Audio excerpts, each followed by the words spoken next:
the greatest city in the ancient world, home to over 1 million people, burned for 6 days straight, and the man accused of starting it watched from a distance and played music. In July 64 AD, a fire broke out near the Circus Maximus in Rome, and within hours it had swallowed entire neighborhoods whole. 10 of Rome's 14 districts were destroyed. 3 were wiped completely off the map. Tonight, we are going back to that night to find out what really happened, who was truly responsible, and why the answer might completely change how you see one of history's most famous villains. Because by the end of this video, everything you think you know about Nero, the fire, and the birth of Christian persecution is going to look very different. Stay with me. The truth is far more dangerous than the legend. It started with a single spark, not a declaration of war, not a grand conspiracy. Just one flame in the wrong place, on the wrong night, with the wrong wind blowing through the narrowest streets in the world. The fire ignited near the wooden market stalls packed tightly around the outer walls of the Circus Maximus, Rome's colossal chariot racing stadium that could seat 250,000 people.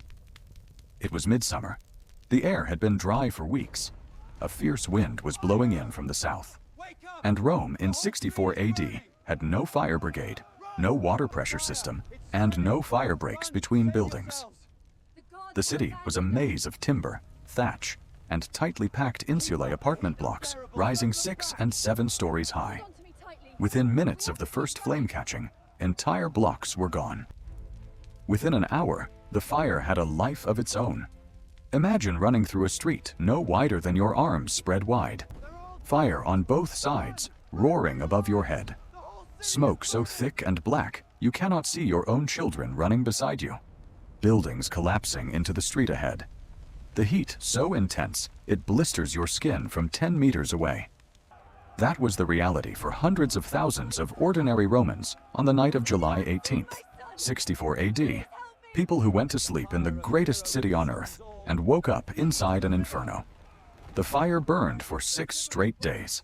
Then it slowed, just long enough to give people hope, before reigniting in a different district and burning for 3 more days on top of that. 9 days total.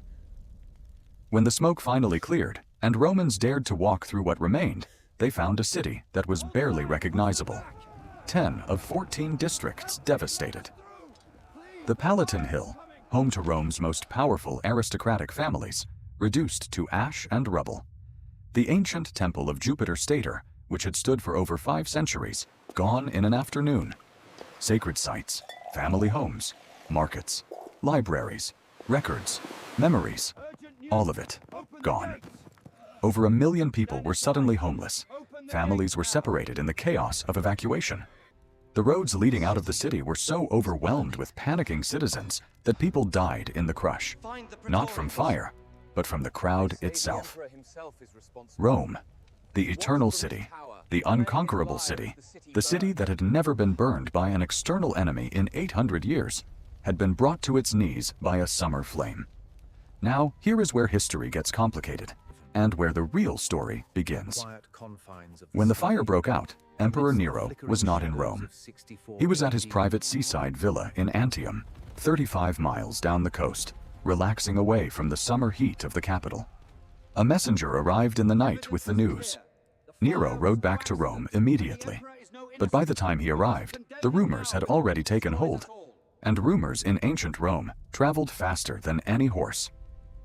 The story that captured the Roman imagination and has never let go in 2,000 years was this: that Nero stood on a high tower overlooking his burning city and played his lyre. That while his people screamed and ran and died in the streets below, he performed a musical composition about the fall of Troy, entertaining himself with the spectacle of destruction. It became one of the most enduring images in all of human history. The mad emperor, fiddling while Rome burned. And here is the deeply uncomfortable truth. There is almost no solid historical evidence that any of it ever happened. Even the word fiddling is wrong. The fiddle would not be invented for another 1,000 years. When Nero actually arrived back in Rome, the historical record shows something far more complicated. He opened his own private imperial gardens to house the displaced. He organized emergency food supplies, grain shipments brought in from Ostia and neighboring regions, and distributed them to the homeless population. He personally toured the ruins, walking through ash and rubble, meeting with architects and engineers, directing the relief effort. The great Roman historian Tacitus, who had absolutely no love for Nero and makes no effort to hide it, still acknowledges all of this in his account. A man who had deliberately burned his own city would not behave this way, which means the truth about Nero is far more complicated than the cartoon villain history handed us. But here is the problem Nero faced. The city was in ruins. 1 million people had lost everything, and the whispers, quiet at first, then growing louder by the day, were saying that Nero himself had ordered the fire, that he wanted to clear the land, that he had plans, that this was never an accident at all. Nero needed those whispers to stop. He needed someone else to carry the blame. And so he made a decision that would echo through the next 2,000 years of human history. He pointed at the Christians. Rome's small Christian community was already viewed with deep suspicion by mainstream Roman society. They refused to worship the Roman gods.